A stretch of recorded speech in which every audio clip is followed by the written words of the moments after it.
नमस्कार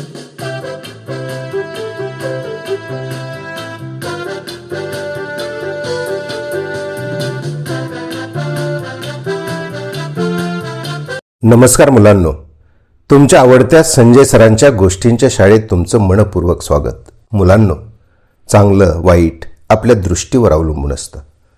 कधी कधी आपण एखाद्या गोष्टीकडे एका ठराविक नजरेने पाहत असतो. पण मुलांनो, आपला दृष्टिकोन जर सकारात्मक असेल तर आपल्या सभोवताली असणारी सृष्टी सुंदर दिसायला लागते. सृष्टीला नवं रूप येतं आणि आपल्या जगण्याला नवा अर्थ प्राप्त होतो. चला तर मग मुलांनो, ऐकूया आजची प्रेरणादायी गोष्ट. गोष्टीचं नाव आहे उघडलेली खिडकी.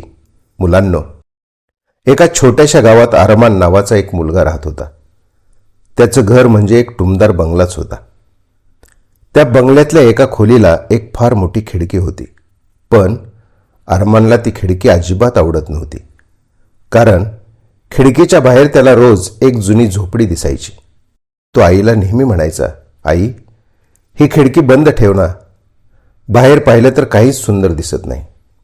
आई फक्त हसायची. एके दिवशी सकाळी आईने खिडकी उघडीच ठेवली. अरमान चिडला. आई म्हणाली, आज ती बंद करू नकोस, फक्त एक दिवस बाहेर नीट बघ.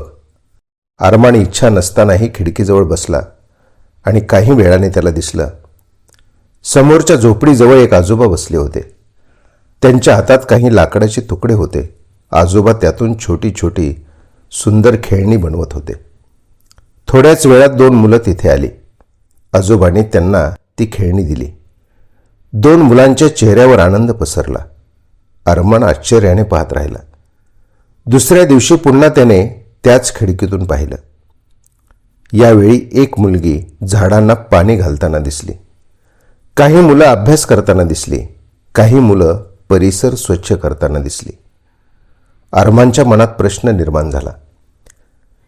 ज्या जागेला मी कुरूप समजत होतो तिथे एवढे सुंदर काय चाललं आहे? एक दिवस त्याने आईला विचारलं, आई, तू ही खिडकी नेहमी उघडी का ठेवतेस? आई म्हणाली, कारण बाळा, जग फक्त आपण जिथे उभे आहोत तिथून दिसत नाही. कधी कधी दुसऱ्या बाजूनेही पाहावं लागतं. अरमान शांत झाला. दुसऱ्या दिवशी त्याने त्या आजोबांना भेटायचं ठरवलं. तो त्यांच्या झोपडीकडे गेला. आजोबाने हसून विचारलं, काय रे बाळा? अरमान म्हणाला, आजोबा, तुम्ही एवढी सुंदर खेळणी बनवता हे मला माहीतच नव्हतं. आजोबा हसले आणि म्हणाले, अरमान, रोज मला खिडकीतून पाहणारा तूच आहेस ना? दोघेही हसले. अरमानने त्या दिवसापासून खिडकी बंद करणं सोडलं. उलट रोज खिडकी उघडून तो बाहेर पाहायचा. त्याला तिथे झोपडी दिसत नव्हती, त्याला दिसत होती माणसं, त्यांची मेहनत, त्यांचा आनंद आणि त्यांच्या छोट्या स्वप्नांची दुनिया. लक्षात ठेवा मुलांनो, जग बदलण्यापूर्वी आपली नजर बदलून पहा. कदाचित सुंदरता आपल्या जवळच असेल, आपल्या समोर असेल. मुलांनो, आपल्या प्रत्येकाच्याच आयुष्यात अशी एखादी खिडकी असते.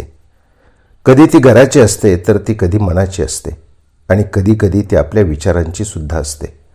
म्हणून मुलांनो, आपल्या मनात सुंदर विचारांची खिडकी सतत उघडी ठेवा.